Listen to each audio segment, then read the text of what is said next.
Si tu veux savoir ce qui va se passer en immobilier en 2025, je suis peut-être pas une voyante, là, mais je te confirme que tu as bien plus avantage à écouter mon podcast qu'à aller te faire tirer au tarot. Aujourd'hui, sur mon podcast, je vous parle des tendances immobilières à surveiller en 2025. Si tu es un acheteur, je vais te dire quoi, où, quand acheter. Si tu es un vendeur, je vais te dire comment maximiser le profit que tu peux faire en vendant ta maison ou ton immeuble. Fait que écoute-moi jusqu'à la fin, c'est parti, je vous explique tout ça.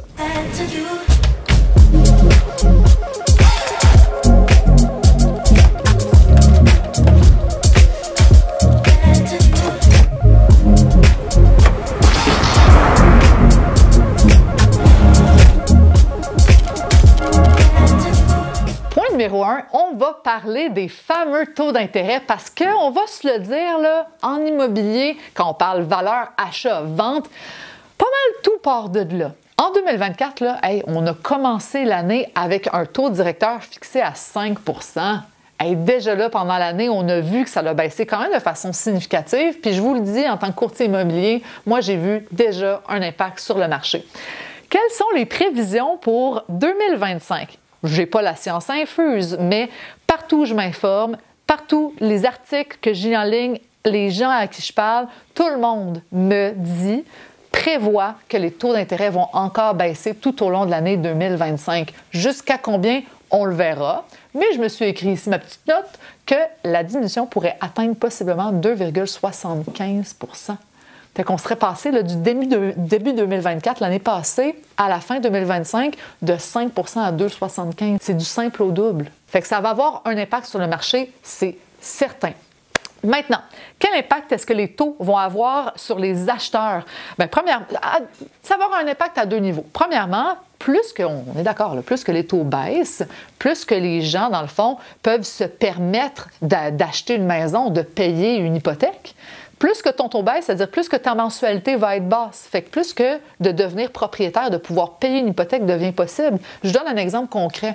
Avec un taux de 5 OK? Une hypothèque de 400 000 coûterait environ 2 330 $ par mois. Mais avec un taux à 3, admettons, OK? Bien, le 2 330 diminue à 1 900. Hey, c'est 430 $ de différence, là. 430 $, ça fait une méchante bonne différence sur le budget d'une famille. Un autre point, une autre chose qui va beaucoup influencer le marché, c'est que plus que tes paiements baissent à cause du taux, bien plus que ta capacité d'emprunt est élevée. Fait que si quelqu'un, encore une fois, je te donne un exemple concret, à 5 %, un couple pouvait sûrement obtenir justement un prêt de 400 000. Mais ce même couple-là, avec un taux à 3 % au lieu de 5 peut se qualifier maintenant peut-être pour 450 475 000 au lieu de 400 000. Qu'est-ce que ça a, ça, comme impact, si vous pensez? Ça a un impact que les acheteurs veulent plus acheter. Donc, il y a plus d'acheteurs sur le marché. Puis en plus que les acheteurs peuvent plus acheter, bien, ils peuvent même acheter des maisons plus chères. C'est quoi que ça fait? Ça fait en sorte que le marché est à la hausse et c'est exactement ce qu'on a vécu pendant le temps de la COVID, vu que les taux d'intérêt étaient bas. Fait que là, je vous resitue, là, on parle exclusivement des taux d'intérêt en ce moment. Je vous ai dit, parce qu'en 2025, les taux d'intérêt vont changer, sûrement à la baisse. On parle de ça. Je viens de vous expliquer c'est quoi que quel impact la baisse des taux d'intérêt vont avoir sur les acheteurs. Maintenant, je vous partage quel impact cette baisse fortement potentielle de taux d'intérêt va avoir sur les vendeurs. Si tu es un vendeur potentiel, là, tu t'es dit, en 2025, moi, ça se peut que je vende ma maison, ça se peut que je vende mon immeuble. C'est quand le bon moment de le faire?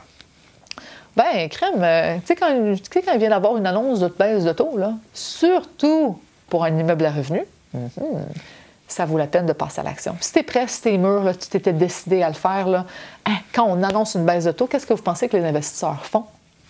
Ils se mettent tous sur Centris, puis ils regardent tout. Ah mon Dieu, avec les nouveaux taux maintenant, quel genre d'immeuble que je peux acheter pour que ça soit rentable? Pas compliqué, je le fais moi-même. T'sais?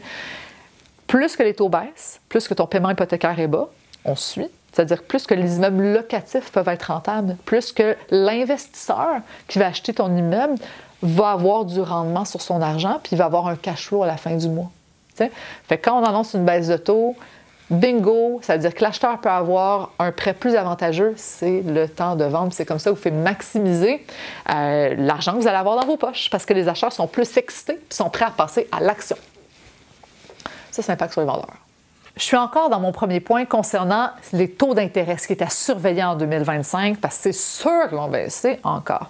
Là, je vais vous partager quel impact ça pourrait avoir sur les investisseurs. Quelle stratégie, si vous êtes un investisseur, quelle stratégie vous devriez adopter en étant en connaissance de cause de cette information-là.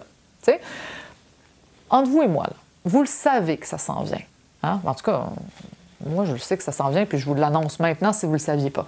Les taux vont baisser. En ce moment, bon, ils ne sont pas 100% au plus bas, là. Okay? Ils vont encore baisser au courant de l'année. Si, on est au début janvier, si vous avez planifié acheter un immeuble à revenu au courant de l'année, vous le ferez. Moi, je le ferai quand à votre place, là? Je le ferai maintenant. Attendez pas que les taux baissent. Je l'achèterai maintenant parce que vous avez un plus gros pouvoir de négociation avec le vendeur que si vous attendez que vos taux baissent. Puis au pire, achetez-le maintenant, mais avec un taux variable, en sachant que ça va aller plus vers la baisse. Vous l'achetez maintenant, parce que si vous attendez que les taux baissent, bien, plus les taux vont être bas, plus le vendeur va avoir tendance à soit être moins négociable ou augmenter son prix, ou les nouveaux immeubles qui vont se mettre à vendre vont peut-être partir en surenchère. C'est le temps maintenant de l'acheter dans des meilleures conditions, à un meilleur prix, et vous profitez de la baisse des taux qui vont peut-être faire en sorte que les prix vont augmenter parce que ça va dans le même sens. T'sais? On l'achète maintenant, ça se peut que votre immeuble vale plus cher à la fin de l'année si les taux ont baissé comme prévu. Fait que si j'étais un investisseur et que j'étais connaissant de cette information-là, ça ne rentrerait pas dans l'oreille d'un sourd. Puis si j'avais la capacité financière d'acheter un immeuble à revenu, je le ferais maintenant. Puis je niaiserais pas pantoute. Je donne mon deuxième truc. Là, je vous ai parlé des taux, les taux, parce que c'est ce qui peut avoir une grosse influence sur les prix puis sur la volatilité du marché immobilier. Là, je vais vous parler de zones géographiques. Hein? En 2025, là, où est-ce qu'il faut acheter? Vous devez à la base acheter dans un quartier en émergence. Puis je vous explique pourquoi. Si vous achetez dans une place qui est déjà développée, qui est déjà maximisée, c'est pas que c'est mauvais, là. Un prime spot, bon spot depuis longtemps, va tout le temps rester un investissement sûr, mais c'est que vous allez faire un moins gros rendement sur votre argent de façon rapide parce que vous achetez un produit qui est déjà maximisé. Si tu achètes dans un quartier qui est en émergence, hein, qui n'est pas développé à son plein potentiel, puis tu vois qu'il y a beaucoup d'affaires qui ouvrent, qu'il y a beaucoup... Le marché, là, il devient de plus en plus actif, puis que tu le sens, là, que ça bouille en dessous, achète-le. Puis pourquoi acheter là? C'est peut-être pas le secteur le plus trendy, up and going, puis le plus le fun. C'est peut-être pas ton choix numéro 1, mais si tu veux faire un bon investissement, puis tu veux faire maximiser le rendement sur ton investissement, le rendement sur ton argent, c'est là qu'il faut que tu achètes. C'est si tu achètes là que dans 5 ans, ton bien immobilier va avoir pris vraiment plus de valeur. Versus si tu achètes dans un secteur déjà maximisé, bien là, dans 5 ans, c'est pas que ça va en avoir perdu, là. On va en avoir pris aussi, mais juste un moins bon rendement que si tu achetais dans ce secteur qui est effervescent. T'sais?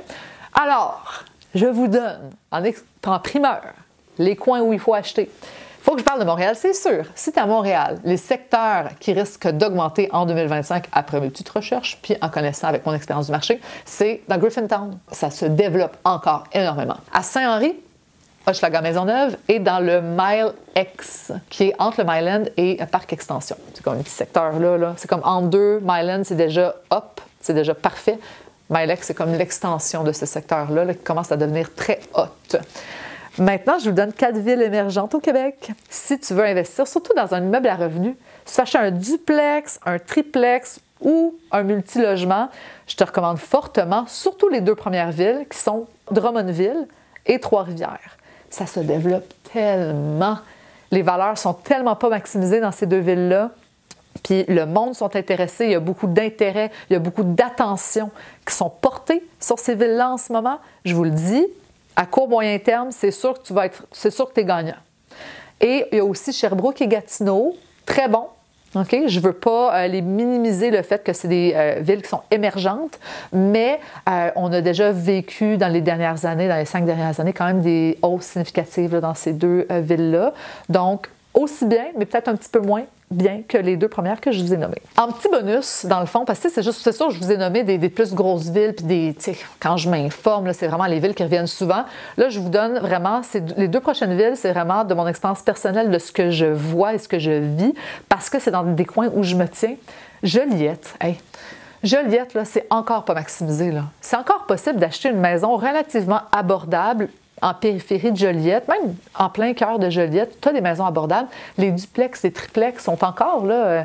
Tu sais, crème, t'achètes des plex pour pas trop cher. Crème, t'achètes des triplex pour genre 350 000. T'en as encore des bons investissements à faire. C'est sûr que ça va encore augmenter parce que ça reste une ville métropolitaine. Ouais, c'est pas trop loin de Montréal, là. Ça va rester tout le temps gagnant. Fait que Joliette. Et l'équivalent de Joliette, à mon avis, non. Joliette, c'est mieux. Mais dans le coin des Laurentides, la Chute, on a vu une explosion de Saint-Jérôme. Saint-Jérôme serait l'équivalent de Joliette, là. Mais on a vu une explosion de Saint-Jérôme. Fait que Saint-Jérôme, ça a vraiment comme...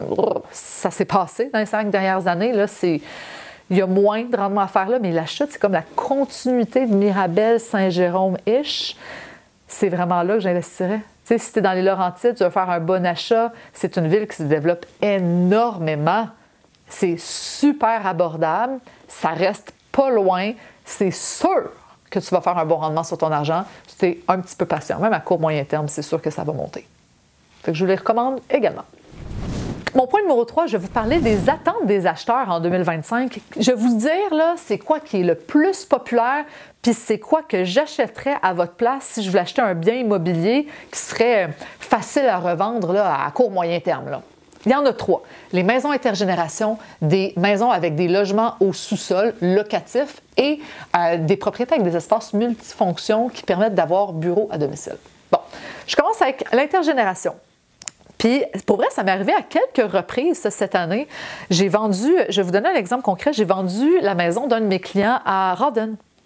Puis, ils magasinaient une maison, même une maison standard aujourd'hui. C'était trop grand pour eux, trop d'entretien dans le terrain.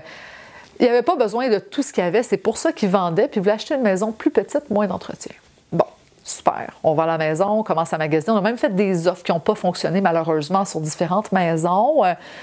Puis, fouillez-moi pourquoi, là. C'est sorti de nulle part. Puis moi, il ne m'avait jamais parlé de ça, mais parle, jase avec la famille, les enfants. Finalement, le projet s'est vite transformé en projet intergénération avec leur fils. Parce que leur fils était dans l'âge d'acheter leur première maison. Tu sais, il était en logement. Crème, le coût des logements, c'est cher. Acquérir une maison, c'est cher. Puis les parents, là, ceux que je vendais la maison puis qui cherchaient à acheter avec moi, avec qui je magasinais, bien, eux, ce qu'ils voulaient, c'est d'avoir moins d'entretien. Alors, fais 1+1, là. Les vendeurs, mes clients, ils veulent plus petit, moins d'entretien. Leurs enfants ont un petit peu plus de misère à acheter la première propriété parce que c'est cher, puis c'est difficile à acheter avec une mise de fonds. C'est difficile à accumuler cette mise de fonds-là. Wink! Ils se sont joints ensemble, puis ont acheté une méchante belle maison à Saint-Charles-Borromée, là, intergénération. Ils sont sur un beau terrain, bien spoté, une belle maison assez récente, clé en main, pas d'entretien, puis le gars, il est là avec sa blonde, puis il aide à faire le gazon, il aide à entretenir le terrain, les parents en profitent, ils ont chacun leur bord de maison. Ils sont super contents. Tu sais, maintenant, aujourd'hui, ils sont contents que ça n'ait pas fonctionné avec d'autres transactions avant parce que finalement, ils se sont rendus compte que c'est le meilleur scénario pour eux. Avant, là, ça, on ne le voyait pas. Les gens, ils voulaient vraiment être tout seuls chez eux, chez les parents. Les enfants ne voulaient plus vivre chez les parents, ne voulaient pas avoir les parents à côté, etc. Les parents voulaient avoir leur espace. De plus en plus, je le vois que ça devient populaire, ça. Autant au niveau des parents qui se mettent avec les enfants que des gens qui sont propriétaires depuis longtemps, qui veulent amener les grands-parents à la maison, des parents plus âgés. Avec le coût des résidences, puis des affaires qu'on entend en résidence, des fois, les gens sont plus inquiets avec la population qui est vieillissante. Vraiment. Alors, les gens veulent avoir les grands-parents à la maison. Et je le vois tellement, là, l'engouement pour ça. Si vous achetez une maison intergénération, je vous le dis, il y a de la demande. Puis c'est sûr, vous faites un bon achat, ça va prendre plus de valeur qu'une maison standard. Parce que le taux de pourcentage de demande va augmenter de façon significative beaucoup plus vite qu'une maison standard. Fait que c'est un super bon achat. Si vous construisez une maison neuve, faites donc une intergénération à côté. Il faut en avoir besoin, je comprends, là, mais c'est winner. Dans la même ordre d'idée, je vais aller à ma deuxième tendance parce que c'est un petit peu interrelié, là. Je vous ai parlé d'intergénérationnel. Ça, souvent, c'est du côte à côte parce que les deux veulent quand même avoir un... Ils ne veulent pas être au sous-sol. Qui veut mettre ses grands-parents au sous-sol? Personne. Mais là où je m'en vais avec mon deuxième style de propriété à la mode, c'est la maison classique, mais avec là, le logement au sous-sol. Le logement avec une deuxième adresse. Complètement différent. C'est vraiment un logement qui est dédié à la location. Tu le loues à quelqu'un, un étranger là, que tu qualifies, c'est sûr. Tu ne mets pas n'importe qui en bas de chez vous, là, mais le but, c'est de le louer. Puis pourquoi c'est populaire? C'est parce que tabarouette, l'immobilier, là, ça coûte cher. Ça coûte cher pour un premier acheteur de devenir propriétaire. Puis un acheteur qui a travaillé fort, mettre son argent de côté pour avoir sa mise de fonds, même s'il a sa mise de fonds puis qu'il a réussi à acheter, là, les mensualités viennent vite. L'hypothèque, les taxes, je vous en ai parlé dans le premier podcast que j'ai fait. À quel point, au début, être propriétaire, ça coûte même plus cher qu'être un locataire. Fait que de pouvoir aider là, à payer ces factures-là chaque mois avec un loyer, c'est tellement winner. Puis l'affaire, c'est qu'il n'y en a pas beaucoup sur le marché. Fait que n'importe quelle maison avec une entrée indépendante sur le côté, là, une petite entrée indépendante dans laquelle tu peux séparer tout le sous-sol du rez-de-chaussée, là. À la limite, s'il n'est pas aménagé, tu aménages une salle de bain. Souvent, tu as déjà une salle de bain au sous-sol. Tu aménages une cuisine dans la salle familiale. Si tu peux louer un sous-sol à quelqu'un, puis lui charger, je sais pas, moi, je dis ça de même, 1000 $, hey, crème, c'est-tu pas 12 000 $ par année pour aider à payer ton hypothèque, tes taxes, tes assurances, puis tout le kit? Ben oui. T'sais? Fait que ça devient très populaire parce que justement, c'est cher. C'est cher maintenant être propriétaire. Fait que ça les aide, les jeunes, à commencer puis à pouvoir se permettre d'être un propriétaire. Fait que les gens se ramassent à acheter louent ça, mais regarde, ils seraient à peine allés de toute manière. Ils utilisent le rez-de-chaussée, ils ont leur garage, ils ont leur cour, ils sont bien contents. Alors, si tu as le potentiel d'aménager un logement à ton sous-sol, c'est vraiment une plus-value. Puis si tu vois à vendre une maison qui a le potentiel d'en aménager un, informe-toi si c'est possible de le faire. Ça pourrait être une plus-value cachée. T'sais? Fait que surveillez ça un petit peu. Quand tu as une entrée indépendante sur le côté, là, c'est souvent un bon indicateur que c'est quelque chose que tu pourrais peut-être mettre en place ou demander à la ville si c'est possible de faire, de louer ton logement en bas. Et mon quatrième point, je vous donne des conseils pour vous adapter aux tendances. Si on fait un récapitulatif de ce que je vous ai dit depuis le début dans mon podcast. Je vous ai parlé des taux d'intérêt qui vont baisser. Ça va faire quoi? Ça va faire en sorte qu'il y a plus d'acheteurs dans le marché, fait que ça va faire en sorte que les prix vont sûrement augmenter. Je vous ai parlé de ça. Ça, c'est quelque chose qui va se passer en 2025. Après ça, je vous ai parlé d'acheter dans des secteurs émergents, dans des villes où ça grouille, là, où les valeurs ne sont pas maximisées. Puis, je vous ai parlé des produits qui sont en demande aux yeux des acheteurs. Fait que, tu sais, quand je dis mon quatrième point, là, c'est de vous donner des conseils pour vous adapter à ça. L'important, c'est de peut-être juste refaire le tour de ce qui est important pour vous. Tu sais, souvent, il y a deux choses qui peuvent être importantes pour vous. C'est soit de faire un bon achat qui va vous aider à maximiser le rendement que vous pouvez faire sur votre investissement. C'est parfait. Ou c'est votre confort. Si votre objectif numéro 1, c'est votre confort parce que vous pensez acheter votre maison personnelle, bien, cette partie-là du podcast s'adresse peut-être un petit peu moins à vous. T'sais? Mais si votre but, c'est de faire le maximum de rendement avec le bien immobilier que vous allez acheter, pensez à tout ça. Vous vous asseyez là puis vous faisiez un plan de match. OK? Qu'est-ce que je veux acheter? Est-ce que, Martine, avec ce qu'elle vient de me dire au début, pendant tout son podcast, est-ce que ça fait en sorte que je devrais réévaluer un petit peu ce que je vais acheter? Est-ce que je devrais réévaluer le secteur où je vais acheter? Tu sais, si je vous ai nommé des secteurs, là, puis c'est pas trop loin de ce que vous visiez, bien, je vous invite à vous questionner sur l'importance d'être, tu sais, admettons que tu voulais acheter à Repentigny, là, dans la Nodière, ou à l'Assomption. Joliette, là, c'est pas bien plus loin entre vous et moi. Je vous l'ai nommé. Tu sais, fait que peut-être que de réorienter ça pour dire hey, je veux faire un bon coup, je veux m'assurer que mes valeurs augmentent le plus possible, tu sais, ça pourrait être pas pire de considérer ça. Fait que est-ce que vous pouvez reconsidérer votre secteur? Pensez-y. Est-ce que c'est si important que ça pour vous? Ou le plus important, c'est de faire un bon rendement sur votre argent. Après ça, en fonction des taux d'intérêt, je ne sais pas quand est-ce que vous aviez en tête d'acheter, mais moi, je vous dirais que achetez le plus vite possible. Là. Le plus que vous attendez vers la fin de 2025, à mon avis, le moins vous allez avoir des bonnes conditions d'achat. Le plus difficile, ça va être d'acheter. Si vous attendez d'acheter là, en pleine forte période au printemps, Quand tout le monde achète, puis quand les taux ont encore descendu, tabarouette, vous risquez de payer plus cher que si vous achetez maintenant. Là, avant que ça l'explose. Prenez ça en considération. Puis, après ça, le type de propriété. Tu sais, si un des modèles dont je vous ai parlé vous plaît, là, moi, je regarderais ça. Je regarderais la possibilité de peut-être me trouver un logement avec un sous-sol, avec une maison avec un logement au sous-sol. Peut-être que vous n'avez pas considéré l'option de louer un logement au sous-sol, puis que si vous le faites, ça pourrait peut-être augmenter votre budget. Je dis ça de même, là. Mais admettons, vous aviez établi un budget de maximum 300 000 $ pour votre maison, puis que maintenant, vous savez que vous pouvez louer une portion de votre propriété, le sous-sol, ça permet que vous pouvez acheter une maison de 400 000 $. Puis vous n'avez jamais considéré ça parce que pour vous, une maison de 400 000 $, c'était trop cher. Peut-être que je vous ai fait réaliser que c'est une option qui pourrait être pour vous, puis vous pourriez considérer. Peut-être que ça peut vous ouvrir d'autres horizons.